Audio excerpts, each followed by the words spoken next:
Hoje é dia 25 de junho de 2022 e este é o episódio 208 do podcast Ubuntu Portugal, o show sobre Ubuntu, software livre e outras cenas. O meu nome é Diogo Constantino e comigo tem, como de costume, o Tiago Carrondo. Olá, Tiago. Olá, Diogo. E o Miguel. Olá, Miguel. Olá, Diogo. Ora, a juntar-se a nós está de novo o Geraldo. Geraldo? Foi assim que tu chamaste? Por favor. Porquê? Estou lixado com Porque isto. o Gerardo teve a coragem de vir cá uma semana e voltar na semana seguinte. Não é qualquer um que tem esta coragem de repetir. Bem, tecnicamente Geraldo e Gerardo são o mesmo nome, não é? Sim, não sei se são o mesmo nome, mas a coragem é igual. Tem a mesma origem. A coragem é mais vossa de maturar mais tempo. Toda a gente que me conhece sabe que não devolve os meus telefonemas, basicamente. Portanto, por alguma razão, não é? Deixam-me falar e depois eu falo. Vocês passaram o resto do outro só a dizer: pronto, já chega, Gerardo, pronto, não fales mais. Já percebemos a ideia. Pronto. Não foi bem assim. É assim. Alguém tem que dizer ao Gerardo que ele está a falar para 3 voicemails neste momento. Não somos nós que estamos aqui. São 3 AIs, não somos nós. Exatamente. Deixe mensagem a seguir ao sinal. Também explica. Pronto, Gerardo, agora tens Também explica a minha dificuldade em conseguir audiências com o atual governo. Pronto. Olha, a quem já não se lembrar, desde a semana passada, o Gerardo de Lisboa é o presidente da Associação de Empresas de Open Source Portuguesas. E hoje vamos tentar focar-nos um bocadinho mais nesse aspecto e menos em aspectos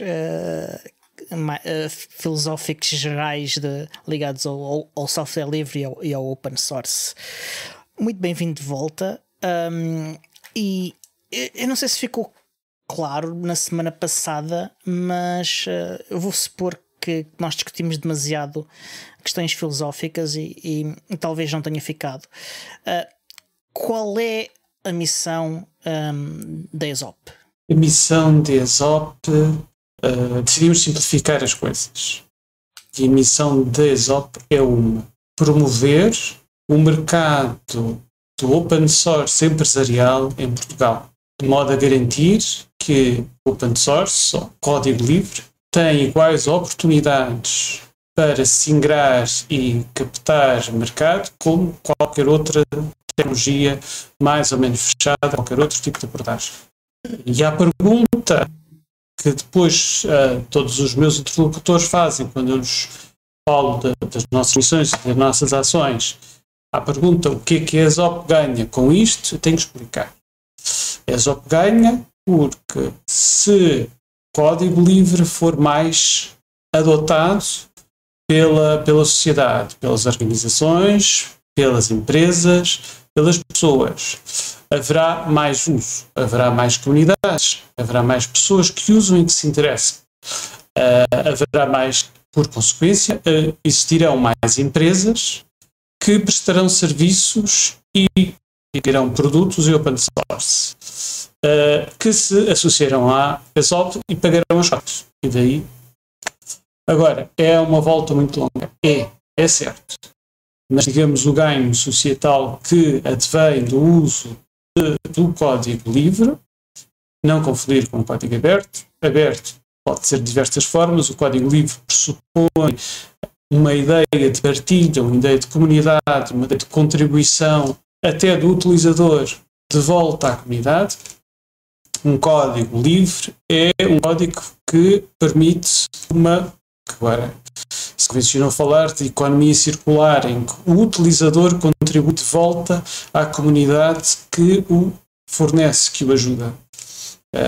E quando falamos aqui do utilizador, estamos a falar do utilizador que também é a empresa, que é a organização. Portanto, utilizador num sentido muito lato. E agora, se me permitem, eu dou aqui já um pulo a uma coisa que foi um encontro das associações. Pera, deixa só aproveitar aí a boleia. Mas vá, ataca lá. Já lá vamos. Desculpa, mas já lá vamos. Acho que faz parte. Então é assim, atendendo aqui a pessoas que nos ouvem, que são empresários, eu faço-te a pergunta ao contrário, que é, como é que tu captas novos associados para a ESOP e o que é que o empresário que ainda não é sócio da ESOP e que tem uma empresa com ou muita ou pouca relação com software livre, eventualmente beneficiará, ou seja, qual é que será o impulso para o empresário poder contemplar associar-se ou não à ESOP? Duas questões. Primeira, não é verdade que existam, do meu ponto de vista, não é verdade que existam empresas que não sejam empresas open source. Porque é praticamente impossível hoje em dia estarmos a utilizar um programa de computador que não tenha componentes open source lá dentro. Qualquer que seja a linguagem, a plataforma, o sistema operativo, exista, é certo, mas são neste momento a minoria. E, portanto, o não ser uma empresa open source também é bem verdade. Agora, se calhar uma empresa que se queira associar à ESOP é uma empresa que faz da sua atividade, faz do open source um ponto importante da sua atividade, ou porque são as tecnologias que utiliza diariamente e, portanto, depende delas, e uma defesa, digamos, dessas tecnologias é uma defesa para o seu próprio negócio, ou, por outro lado, porque fornece serviços open source, portanto, as receitas da sua atividade derivam precisamente desta tecnologia. Portanto, essas serão as empresas open source que estarão, se calhar, mais interessadas em associar-se à ESOP. Porquê que é importante associar-se? Porque o open source, ao contrário de outras abordagens, só faz sentido quando estamos numa comunidade. Ou seja, o facto de termos um programa e utilizarmos e estarmos provavelmente a seguir os fóruns e os canais e as divulgações e mesmo os repositórios do código e vermos as alterações, o facto de não se estar envolvido numa comunidade significa que se está a perder metade do valor do produto. Ou seja, tudo que é desenvolvido em open source é desenvolvido no aberto. Daí também a ideia do código livre, também é livre de barreiras. A ideia é que quando temos um produto, quando utilizamos esse produto, devemos intervir, estar envolvidos com a comunidade. E a comunidade é tanto dos utilizadores que, como nós, têm os mesmos problemas e, portanto, há aqui uma questão de associarmos e termos uma entreajuda. Eu consegui chegar até este passo X da instalação, agora não consigo passar. Eu não tinha passado esse passo. Deixa-me dizer, eu já estou mais à frente de vocês, digo-vos como fiz, e pronto. E este é um género de conversa muito corrente nos fóruns de qualquer aplicação open source. Mas, por outro lado, ainda temos, além dos que usam, os que fazem. E, portanto, espera aí, já estou a perceber o vosso problema, na documentação eu escrevi isso mal, a versão que vocês utilizam já tem estas correções, agora utilizem isto. Portanto, isto é o género de interlocução que vamos encontrar na comunidade open source. E quando estamos a dizer falar na comunidade open source, não estamos a falar necessariamente de fóruns e mailing lists, estamos a falar de canais diretos onde a comunicação acontece em tempo real, e podemos estar a falar do IRC, do Slack, do Discord, de um Matrix, onde seja o que for, mas também estamos a falar de eventos que existem, de encontros dos utilizadores, dos programadores. Ficariam surpresos de descobrir quantos programadores de não sei quantos projetos open source vivem em Portugal. Quer dizer, eu começo a falar e não sei quantos com diversos projetos, dizer que nós queremos que vocês entrem em Portugal. Sim, olha, temos ali o tal tipo que vive em Vila Nova de Gaia, ele se calhar pode aparecer lá no vosso encontro. Certo? Yeah. E outro projeto, por exemplo, o CIVI-CRM, que é um projeto para gestão de associações, de coletividades, de processos participativos das câmaras, que é um projeto norte-americano. Descobri que desde 2018 o principal programador e, digamos, a cabeça-chave de todo o projeto em termos técnicos vive em Portugal. está cá com a família, por diversas vicissitudes, acabou por ficar cá mais tempo do que pensava, e depois disse, olha, aqui vive-se bem, ficamos aqui. E isto quer dizer, e quando começamos a dizer isto aqui é tudo isolado, não se fala, os tipos estão muito longe, só andam lá nos Estados Unidos, não, se calhar estão na porta ao lado. E o facto, retomando ali à primeira forma, e é isto que uma empresa ao associar-se na ESOP está a fazer, que é ou das duas uma, ou anda pelos seus próprios meios a procurar as comunidades com que tem que interatuar um bocadinho alvos de aranha para quem começa, ou associa-se a quem já trabalha neste meio e sabe o que é que se passa, como por exemplo a ESOP, e diz, olha, eu trabalho nestas coisas, com estas tecnologias, ando um bocadinho perdido. Haverá sempre alguém que o pode encaminhar para falas com este, com aquele, com o outro, a este evento, a este canal, a estas coisas. E aqui esta informação naturalmente partilha-se. Não deixamos de ser, no entanto, uma associação de empresas, uma associação empresarial. O que é que nós queremos, no final do dia, é ter leads, vender, ter clientes, fazer negócio e carregar. E, portanto, tentamos ser pragmáticos. O que, por vezes, não diria colide, mas embate um bocadinho com algumas abordagens, enfim, do governo, porque os princípios são um bocadinho diferentes. Isto leva-me àquela questão que era o encontro que tivemos em Estrasburgo com as associações de empresas europeias. Portanto, associações de empresas open source europeias reunindo-nos para falar, para discutir abordagens comuns e havia lá 3 grupos de trabalho, havia 4, mas eu realço aqui 3 que são os importantes para a nossa conversa. Um que era, pronto, como é que a indústria do open source pode crescer mais. 2, o que é que o governo deve investir? E a terceira parte é que regulação, que legislação para a competitividade deve existir. E pronto, o primeiro grupo, não interessa particularmente falar, isto tem a ver com como é que nós podemos, em termos de empresas, trabalhar um bocadinho mais.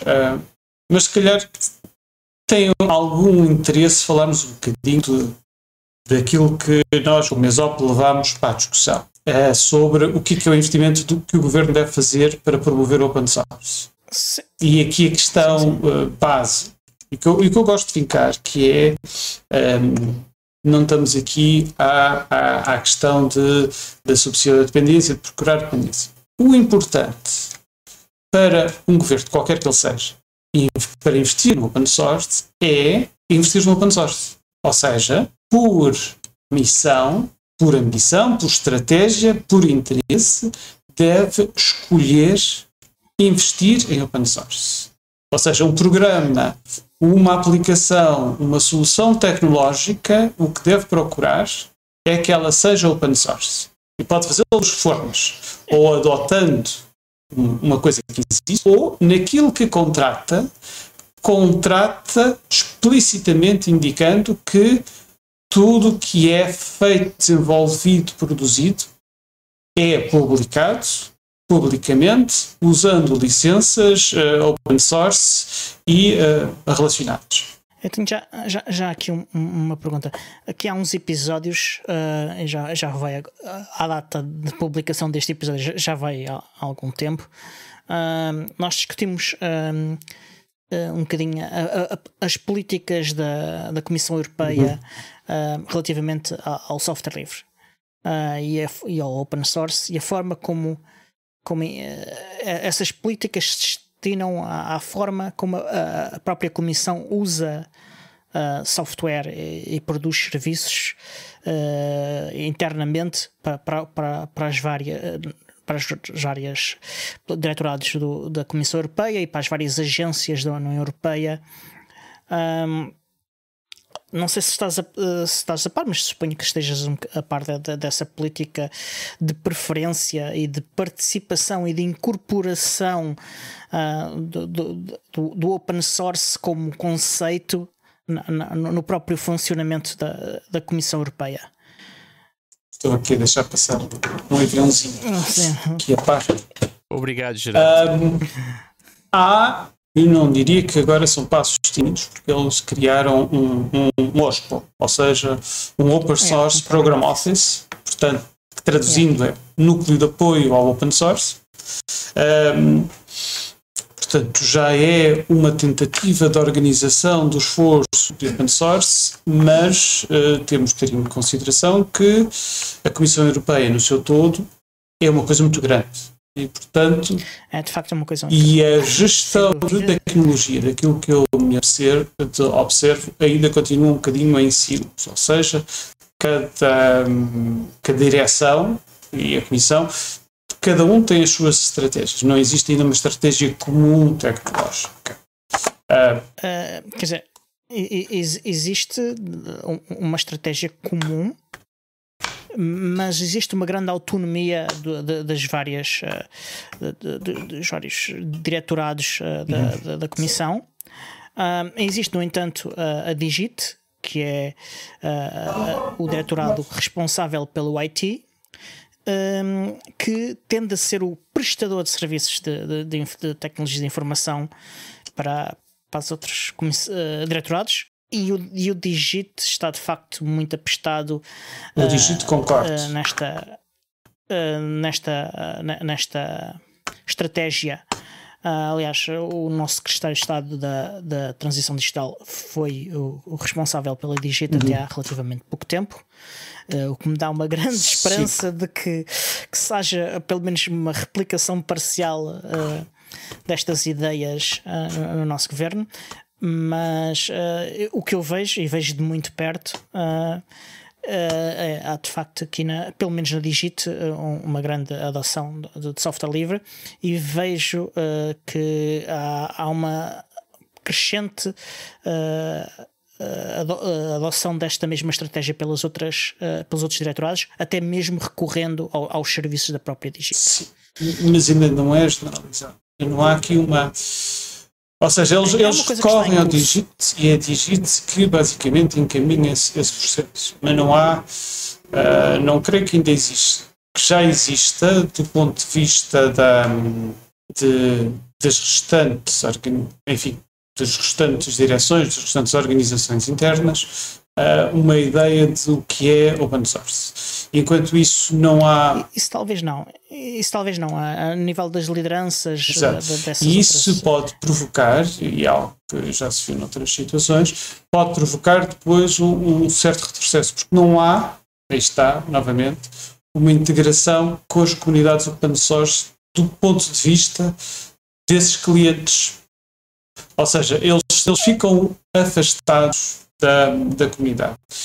Mas o papel dos OSPO é precisamente, um dos diversos, é precisamente trazer as comunidades aos utilizadores internos e trazer os utilizadores internos às comunidades. Se conseguirem fazer esse trabalho e, portanto, criar um movimento de base internamente onde o open source seja uma linguagem, uma decisão mais internalizada pelos utilizadores finais, é algo que pode resistir às mudanças depois de estrutura, porque os diretores também são renovados, as direções também são modificadas.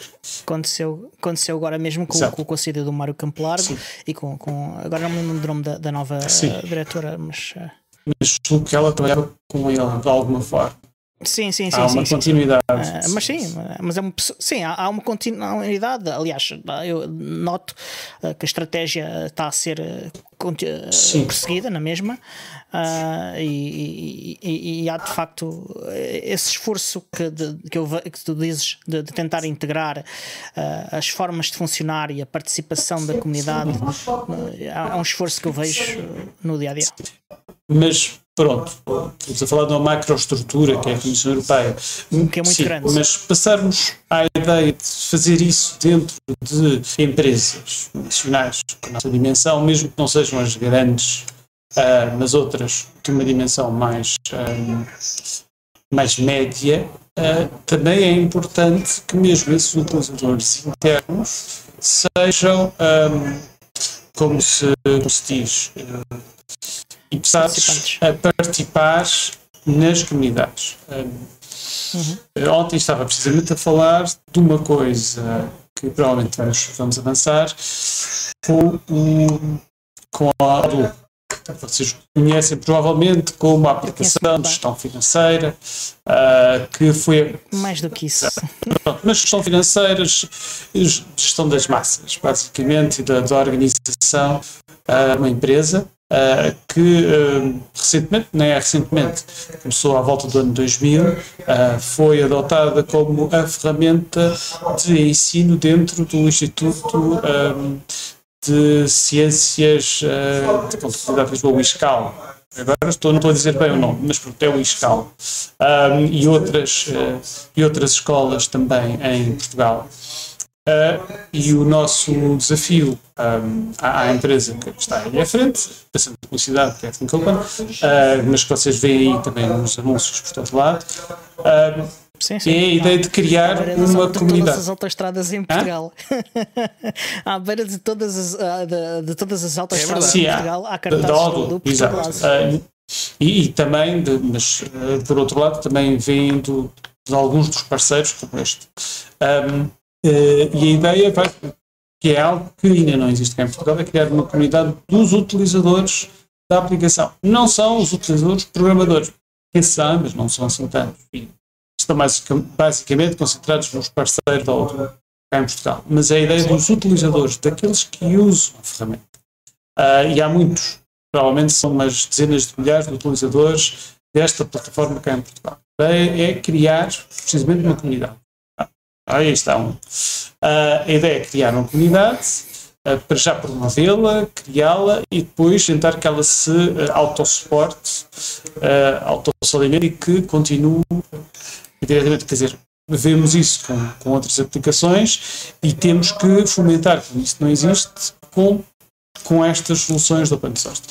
Pode ser mais fácil fazer com a comunidade de utilizadores que são estudantes, porque andam à procura de dicas, de formas de aprender melhor e, desculpem lá, forma de aprender e tornar e perceber melhor como conseguem funcionar com as aplicações, mas também todos os outros profissionais que todos os dias lidam com as aplicações e os seus diversos módulos, que acabam por ser estanques, como se fossem aplicações dentro de uma aplicação, e fazer um bocadinho essa questão. Como é que, deixa-me fazer-te uma pergunta, Gerardo, e para equilibrarmos aqui as coisas, já que fazemos publicidade, fazemos da Think Open, podemos fazer da ArcSys também, não sei o que. Eu só passo dos associados deles. Acredito que sim. Eu lembro que nós já tivemos várias vezes conversas, aliás, eles estiveram na festa do software livre da Moita, portanto acho que merecem também aqui uma referência. E são patrocinadores de podcasts em Portugal dedicados ao open source. E penso que se fores ao site da Odoo, eu estive lá ontem ou antes de ontem, e acho que são os dois de topo, são exatamente a Think Open e a ArcSys. Mas quanto da perspectiva, eu tenho uma experiência completamente diferente, que não é experiência.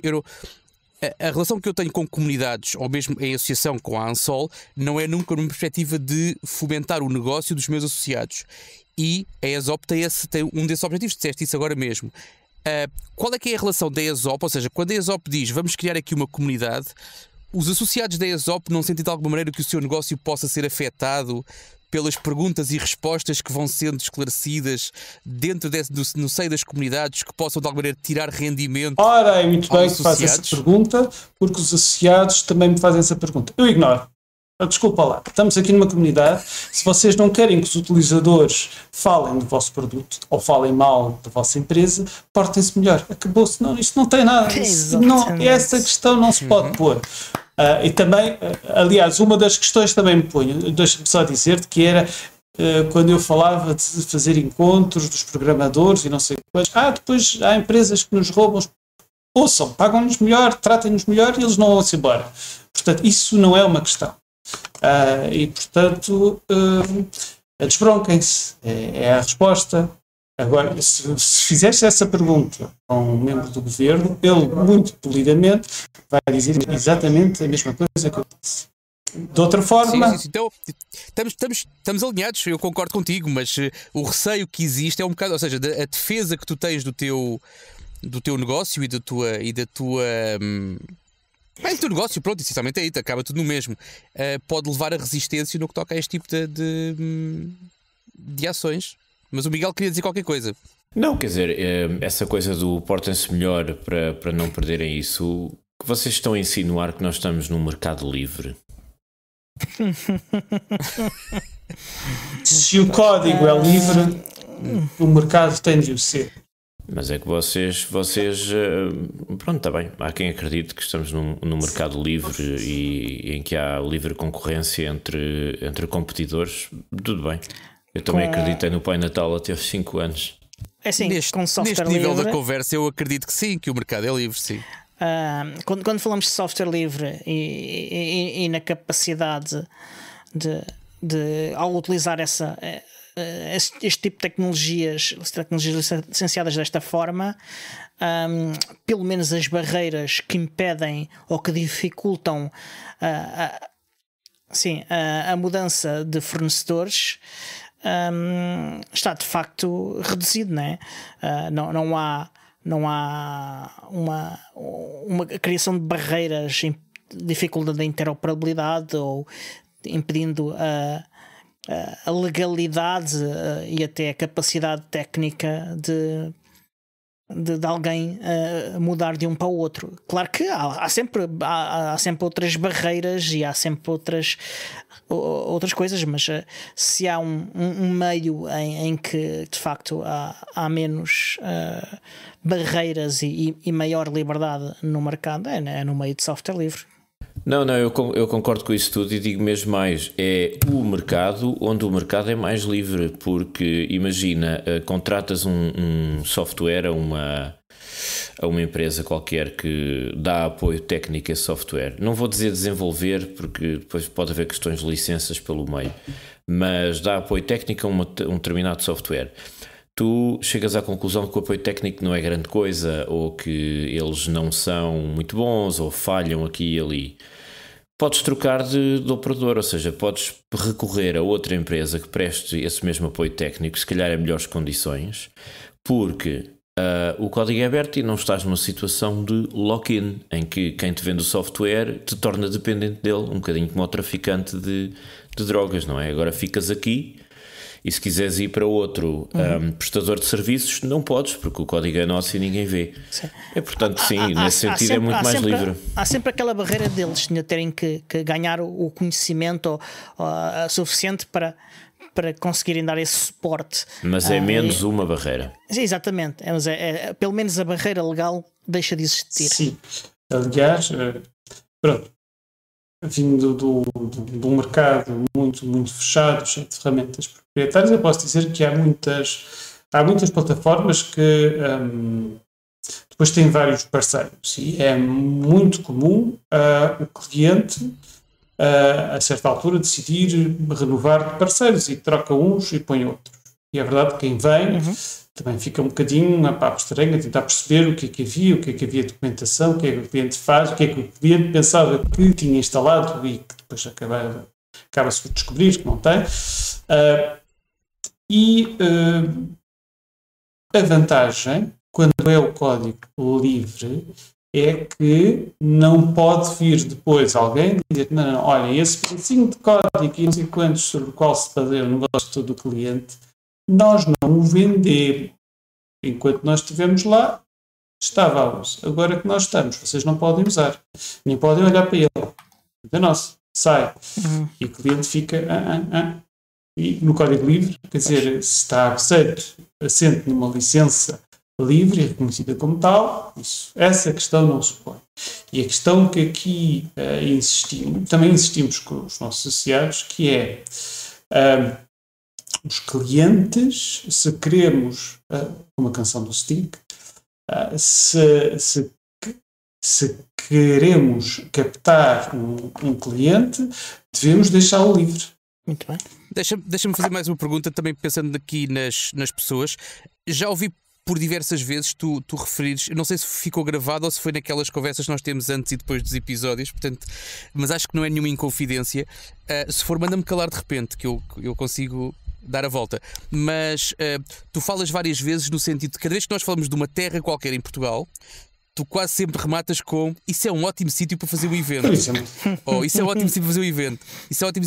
E a minha pergunta vai nesse sentido, ou seja, pensando naquilo que é e olhando para a agenda da ESOP, ou seja, à altura que nós estamos a gravar isto, terminou, acho eu que terminou, porque não está nada agendado, pelo menos anunciado, um ciclo de sessões abertas que a ESOP dinamizou, penso que semanais, se não estou em erro.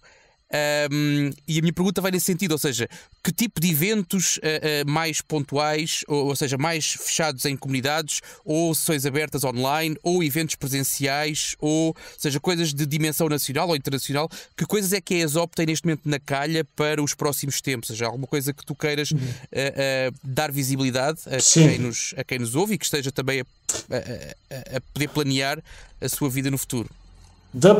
https://exop.pt/eventos.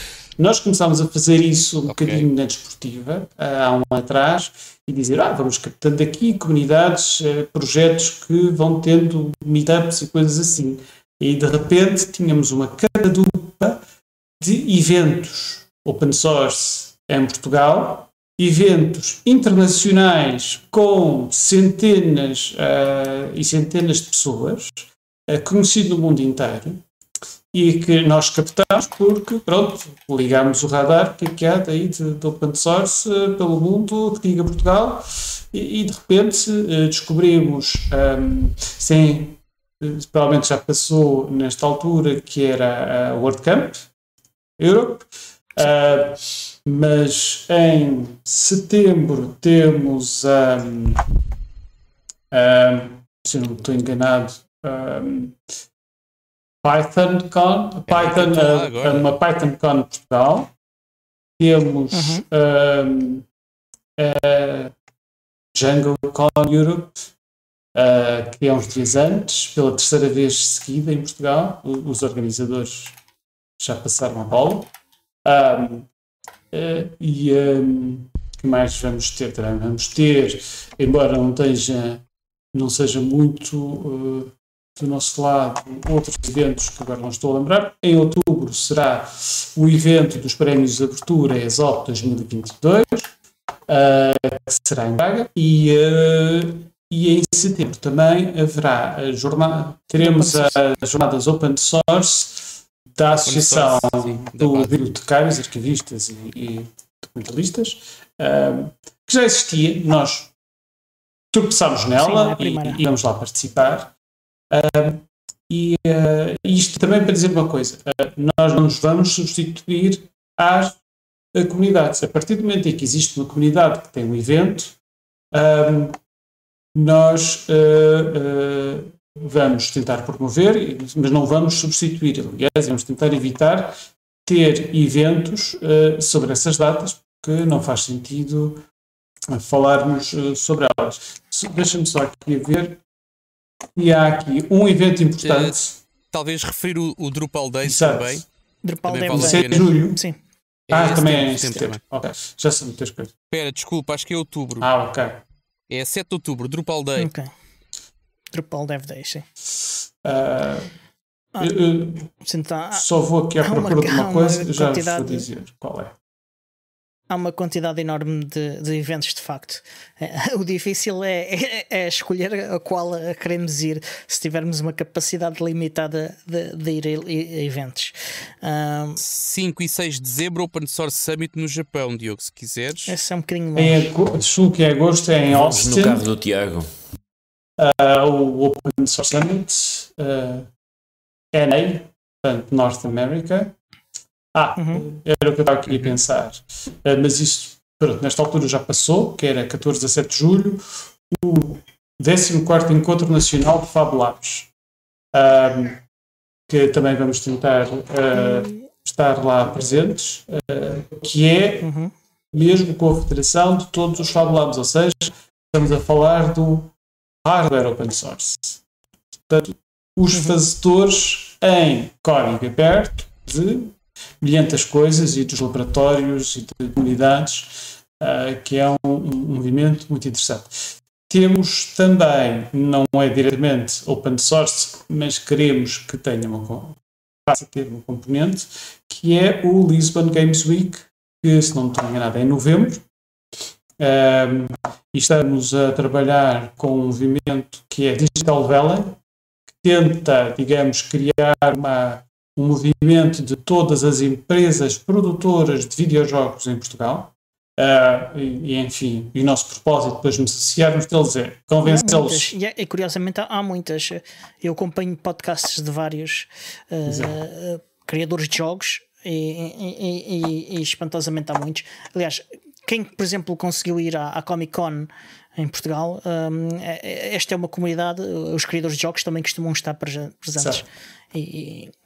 Mas o que eu pretendo ali é dizer, atenção, que existem também motores de jogos open source e que não vos faria mal nenhum estarem também a utilizá-los. Curiosamente, está no nosso pipeline uma conversa com um developer português que se dedica bastante a um motor de jogos que é software livre. Qual? O Godot? Ou... Sim, o Godot. Pronto. Tens uma coisa no pipeline. Isso é melhor ir a um urologista, pá. Isso não é capaz de ser muito bom. Pronto, no backlog, se quiseres. Deixa-me só partilhar e dar aqui um desabafo. Aprendi esta semana que tipicamente, e pelo que me disseram, alguém que me corrija, mas tipicamente os contratos de trabalho para um developer de jogos, de provavelmente empresas para quem o software livre ou o código livre não é prática habitual, é uma coisa muito, muito castradora. Ou seja, no sentido de qualquer coisa que tu faças dentro ou fora do teu horário de trabalho, direta ou indiretamente relacionada com a indústria dos videojogos, enquanto fores funcionário dessa empresa, são propriedade da empresa. Exato. Mas isso não passa só pela indústria de videojogos, passa por praticamente tudo quanto são empresas de software e de consultoria. O que me leva aqui é uma coisa. Dentro e fora do horário de trabalho. Uau. Eu tenho dúvidas sobre a legalidade disso. Exato. Mas pronto. Amigos, eu tenho mais notícias para vocês. Isso é prática corrente desde o século XIX, desde a invenção da Revolução Industrial. Sabes que há um senhor alemão que escreveu umas coisas sobre isso e que foi viver para Londres. É verdade. Depois eu dou-te uns livros. Está lá enterrado. Exato. É posse dos meios de produção. É o que se chama isso. Sim. Tens que dizer o nome do senhor, que é para a malta não dar muito tempo. Então era um dos irmãos Marx, pá. Ok. É o irmão mais velho do grosso. Exato. Havia aquele que não falava e o outro que escrevia livros sobre os modos de produção do capitalismo. Mas isso leva-nos aqui a uma coisa que é importante e é algo que foi falado com os nossos congêneres. Aliás, veio de uma conversa que tivemos que a ESOP fomentou com a empresa suecas do Open Source, com a Associação Sueca de Empresas do Open Source, precisamente, que foi a questão dos contratos de trabalho, dos contratos de fornecimento de serviços. E uma das coisas que propomos é que seja adotado, ou seja, pelo menos começar a discutir, é a ideia que os contratos de trabalho incorporem cláusulas que permitem que excluir de todas essas limitações todo o trabalho, todas as intervenções que são feitas em prol de código aberto. E, portanto, um funcionário, e atenção, que aqui não estou sequer a incluir a questão de ser programador ou não. Todo e qualquer funcionário que no seu tempo, no tempo que dedica a trabalho, tudo o que possa dedicar ao open source, não se inclui nessas limitações. Portanto, contribuições presenças.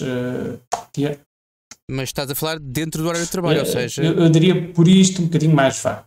A segunda questão, aliás, isto também era uma proposta para ser feita em termos de organismos de Estado. A segunda proposta para fazer em termos genéricos é que todas as empresas possam dedicar uma percentagem do tempo dos seus funcionários ao open source. No caso do Estado, poderíamos reforçar ainda um bocadinho mais e utilizar mesmo a prática que são a dos funcionários do governo dos Estados Unidos, em que tudo o que desenvolvam está, por omissão, no domínio público. Nem sequer é código aberto, é domínio público. Todas as linhas de código que eles fazem estão livres para uso total. No caso europeu, nós proporíamos que tudo que é desenvolvido internamente, exceto as coisas que estão sob reserva por questões várias, mas que ficam sob reserva e que não são divulgadas, tudo o resto esteja sobre uma licença open source. No caso presente, sendo na Europa, o mais natural seja a licença EUPL 1.2, não tenho nada. Exatamente. Que é a licença que é utilizada pela Comissão Europeia, por exemplo. Já agora, no caso das empresas open source e como é que elas prosseguem ou conseguem melhorar a sua prestação no mercado, é também essas, por sua requisição, e dedicarem logo à partida um tempo provavelmente maior do que dos outros, de todos os seus funcionários, para contribuírem para o open source. Algo que pode vos surpreender ou não é prático. Muitas empresas que são open source, nem todos os funcionários podem dedicar o seu tempo a projetos open source. E a ideia é que isso seja generalizado. Se nós queremos que isto passe a ser letra de lei, temos que dar exemplo.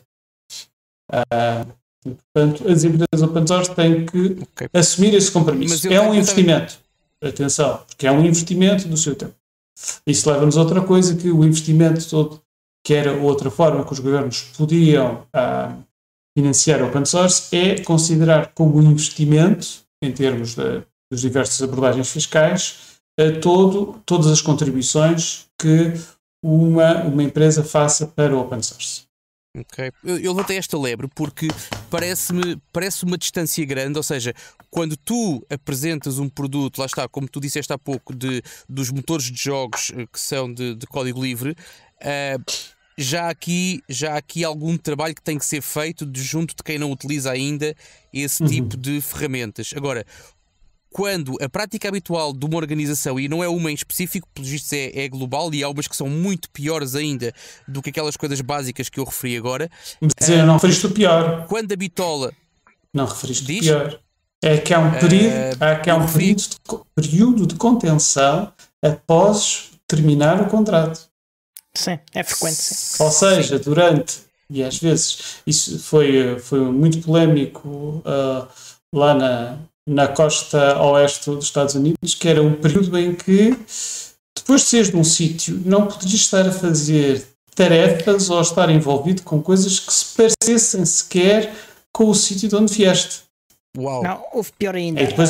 Houve acordos entre empresas para não poderem contratar empregados uns dos outros, mas aí foram castigados. Exato. Mas não foram muito castigados, diga-se. Mas pronto, a comparar com o costume foram um bocadinho. Sim. Mas a minha questão é, como é que tu consegues fazer uma abordagem, ou seja, não sei se já tiveste essa experiência ou não, como é que tu consegues chegar junto de alguém que tem este tipo de práticas como correntes, não é? E como instituídas, e de repente dizer que, porque a meu ver não é compatível a utilização, ou seja, a mudança de ferramentas, não é? E depois manter este tipo de contratos, este tipo de vínculos laborais. Portanto, é um esforço considerável. Deixa-me dizer que há mais outra medida legislativa que nós queremos colocar, que é a ideia que um fornecedor de soluções open source deve poder ter uma percentagem do seu contrato que inclui contribuição do projeto que está a fazer para o cliente de volta para o open source. No sentido em que imaginemos que vocês, empresas, estão para uma empresa qualquer a fazer um serviço, utilizando uma plataforma que é open source, e no decorrer dessa atividade descobrem problemas, desenvolvem técnicas, corrigem código, e a ideia é que isso seja claramente esclarecido, que isso vai ser comunicado de volta. Pronto, agora a resposta do complicado. Ajuda a financiar também aquela questão que o Tiago estava a levantar, porque isto, no fim das contas, para quem está a pensar daquela forma, há aqui uma questão de dinheiro, não é? Aquelas práticas existem porque há uma opinião de que outras práticas levariam à perda de negócio ou de lucro, e ao estar a desenvolver essa solução para ajudar a financiar a mudança de atitude, também se está a combater um bocadinho isso. Agora vem a resposta complicada. E a resposta complicada é que, em termos de gestão da tecnologia, a gestão de informática, há uma certa tendência de pensar tudo como se fosse um monolito. Ou seja, não há uma distinção, da parte dos utilizadores, quer ainda alguém ensine essa parte, não há uma distinção sobre o que são os seus dados, o que são a sua lógica de negócio, o que são as decisões dessa loja de negócio, o que é o branding, portanto a imagem, e o código. Portanto, são várias facetas muito diferentes que devem ser consideradas separadamente. A ESOP, por exemplo, acaba de ser aceita como um membro associado da FinOS, que é a Fintech Open Source, que é uma fundação muito chegada à Fundação Linux, mas que se dedica apenas e somente ao mercado financeiro. Portanto, tem os grandes bancos americanos, está a tentar trazer os bancos europeus também a associarem-se, tem grandes bancos americanos e asiáticos. E está a tentar trazer alguns bancos europeus, está lá o Deutsche Bank, mas o Deutsche Bank já não podemos falar como sendo bem um banco europeu, multinacional como os outros, tem assento em demasiados continentes para ser considerado apenas um parceiro europeu. E a ideia lá é que eles estão, e ali põe-se de formas muito fincadas a questão muito do proprietário, do negócio que cada um tem. E eles, e o mercado financeiro, tem muitas regras, muitos regulamentos, muitos reguladores que asseguram que não há comunicação indevida entre entidades. E a abordagem que a FinOS vamos trabalhar para aquilo que são as tecnologias não competitivas, ou seja, aquilo que é transversal a todas, que não implica, de que não está a implicar o negócio. E, portanto, podem ser tecnologias como de base de dados, de protocolos de comunicação, de protocolos de armazenamento de dados, de análise de dados. Tudo que seja, por exemplo, interoperabilidade entre eles próprios. Exato. E, portanto, quando estamos a falar de todas estas questões, se nos centrarmos, por exemplo, num banco, há dois aspectos ali muito importantes. Eles têm os dados dos clientes, têm os dados das abordagens com que fazem os clientes, e isso é fechado, é deles. Ninguém deve saber e ninguém deve comunicar. Depois tem outra coisa que é a lógica do negócio, ou seja, regras de decisão,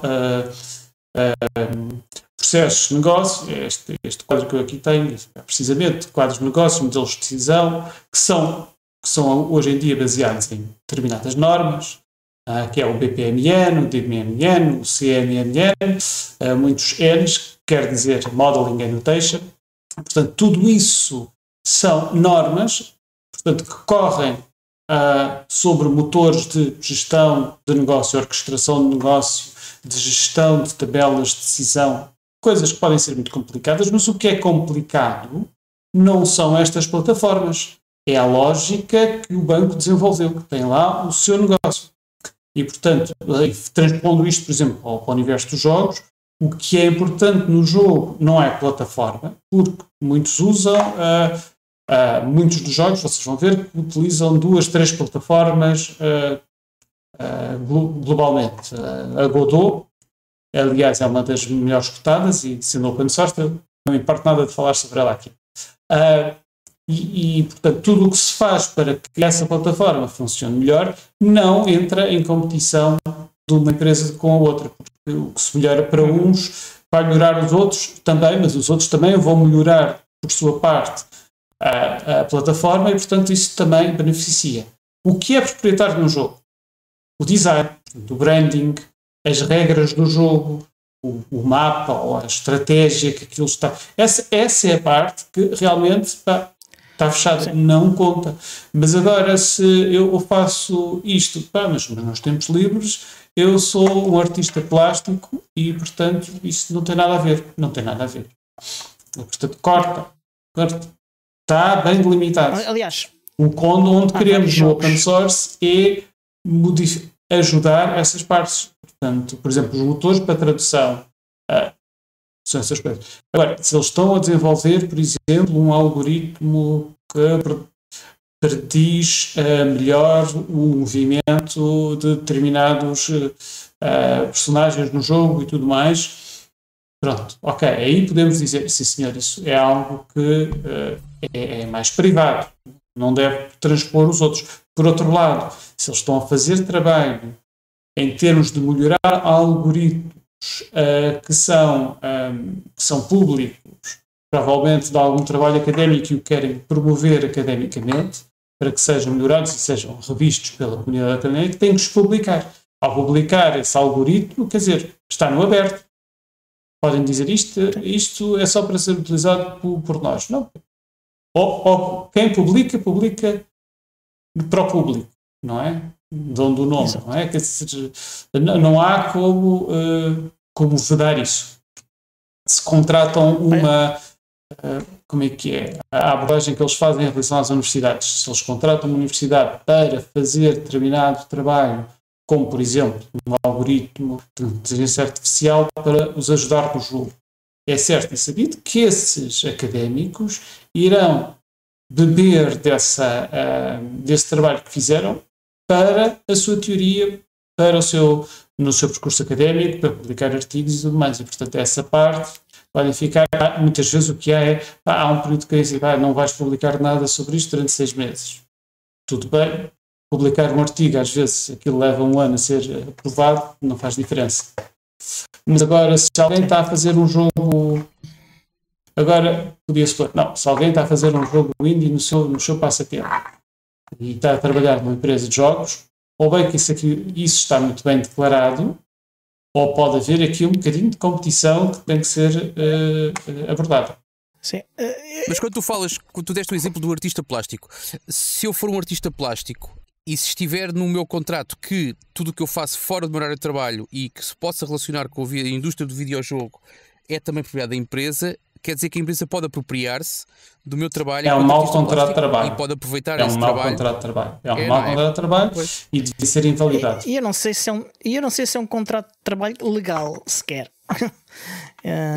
Sim, mas lá está. Mas sem querer estar aqui a transformar este podcast num podcast de questões laborais, chamemos um advogado, se achar. Aquilo que era a minha dúvida era exatamente uma questão de atitude das empresas. Ou seja, se uma empresa que tenha este tipo de atitude, depois de repente mudar completamente de estratégia, mudar completamente as regras do jogo, é desafiante. Sim. Aquilo que eu vejo é que é muito. Não estou a dizer que o trabalho da ESOP é como o trabalho de Sim. nós todos que aqui estamos no trabalho, ou os objetivos quando nós damos algum tempo de voluntariado, ou Sim. seja o que for, às causas que defendemos. Não estou a dizer que é um trabalho fácil, acho que nunca é e provavelmente e infelizmente nunca vai ser. Mas acho que esse em particular é particularmente desafiante. Diogo, aqui nesta fase tens que pôr aqui um aviso a dizer neste podcast nenhum dos presentes é advogado ou jurista, nenhum destas opiniões deve ser tomada como um conselho legal. Não vai alguém enganar-se. O Miguel tem 7 licenciaturas, não sei se alguma delas é em Direito. Miguel, não sei se queres. Tenho todas as licenciaturas, mas são todas tortas, nenhuma é de Direito. Mas vi muitas séries policiais e li muitos livros policiais, Já portanto conta já posso ser da advogado. Universidade da Vida. Escuta uma coisa, se o Rudy Giuliani chegou a advogado, eu também posso. É verdade, é verdade. Olha, estamos a chegar novamente. Temos que rematar. Estamos sim. a chegar ao fim do episódio. Eu tenho uma lista gigantesca de coisas que gostava de falar contigo, mas temos de ver como é que vamos fazer isso. Não sei se Miguel, tu estiveste aí tão caladinho, não sei se tens alguma pergunta para fazer ou não, antes de terminarmos. Não, eu acho que tudo aquilo que o Gerardo tinha para fazer vale a pena ouvir, mais do que dizer seja o que for, até porque eu não percebo nada do assunto. Daí a oportunidade para fazer as perguntas, pá. Não tenho, vocês fizeram as perguntas todas pertinentes, eu não tenho assim nada que seja relevante. Gerardo, não sei se queres deixar aí uma mensagem final de episódio. Há tantas coisas para fazer, mas eu deixo aqui ao Tiago a palavra final, uma vez que ele é da Associação Mais Livre. Nós somos aqui uns botas de elásticos de fazemos empresas, estamos interessados em fazer dinheiro. Nada disso, está a ser injusto. Se é a parte de trocar galhardetes, vamos trocar galhardetes. Eu acho que o papel da ESOP é importante, da mesma maneira como para as empresas, da mesma forma que o papel da ANSOL é importante para as pessoas. Sendo que a única coisa onde a gente se toca é que as empresas são feitas de pessoas, não é? E eu acho que todas as pessoas, na minha honesta convicção, acho que todos os funcionários ou todas as pessoas que estão de coração nas empresas associadas da ESOP deveriam ser sócios da ANSOL. Não faz sentido de outra forma. Da mesma forma como, e agora a relação contrária, que é, e muitas vezes vem, lá está, e falámos há pouco sobre a relação das empresas com as comunidades, nós temos a experiência ao contrário, ou seja, nós lidamos diretamente com as comunidades muitas vezes e com pessoas, e muitas vezes o problema ou a dificuldade que nós temos é exatamente dar uma resposta empresarial a perguntas que nos fazem, não é perguntas, a solicitações. Quando alguém tem um problema específico, faz todo o sentido que a gente encaminhe ou que a gente recomende para associados da ESOP ou para, lá está, para uma entidade que faça sentido dar um suporte profissional, e acho que poderá ser uma bonita simbiose. A ANSOL e a ESOP podem ter um trabalho colaborativo muito, muito interessante, porque movemos-nos em círculos ligeiramente diferentes, tocamos-nos em muitos aspectos, nos mais fundamentais, acho eu, mas movemos-nos em circuitos diferentes e isso só complementa. Pronto, devo dizer aqui, se eu dissesse aqui alguma coisa em especial, era para os gestores, empresários que estão a ouvir este podcast e lidam com o open source, porque também estão a ver este podcast, contactem a ESOP e associem-se, porque têm que participar o mais depressa possível na comunidade.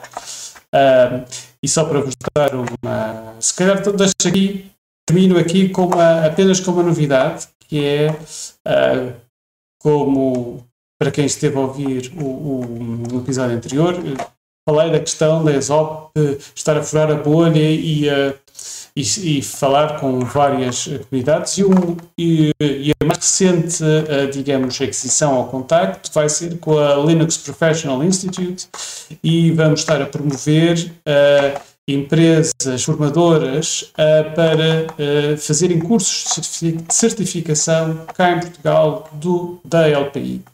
E, portanto, queremos... Espera um bocadinho, disseste formadoras. Empresas, sim, formadoras, escolas, universidades. Ok.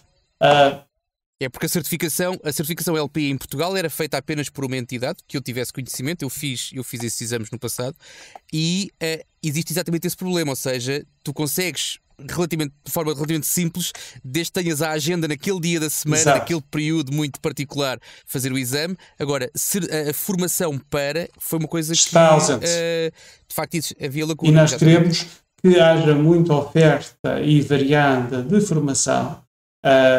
Formação dentro das instituições de ensino, a começar, a ser mais simples, fazê-las através das universidades. Eu conheço algumas associações de estudantes que elas próprias desenvolvem programas de formação em Linux e outras tecnologias open source, mas poderiam ser associadas da LPI para fazer a formação e para preparar as pessoas para a certificação. E não faz sentido que haja poucos, quer dizer, porque tem que ser variado para que, precisamente, a questão das datas dos locais não seja uma questão. E até a própria geografia. Exato. Essa é outra razão pela qual... Eu, quando fiz os meus exames, se não me engano, era ali em Lisboa, na mesma morada, e às sextas-feiras de manhã. Portanto, alguém que tenha uma atividade profissional em que não seja compatível com as sextas-feiras de manhã, pronto, não podes fazer. E pronto, isso, eu acho que isso não é aceitável, e essa é a razão pela qual a ESOP e a LPI estamos muito entusiasmados em certificar Portugal em open source. Em Linux. Não é nada. Acho muito bem. É uma bonita missão e é uma boa mensagem para ficar aqui no fim deste episódio. Muito obrigado por teres vindo. Não sei se queres dizer aí algum sítio queres referir como fácil de encontrar a ESOP, além do site exop.pt. Nós estamos aqui nas principais redes sociais e mais estaremos ainda com o passar do tempo. exop.pt é onde nos encontram. Ok, então este show foi produzido por mim, Diogo Constantino, pelo Tiago Carrondo, pelo Miguel, e é editado pelo Alexandre Carrapiço, o Senhor Podcast. E até para a semana. Até à próxima.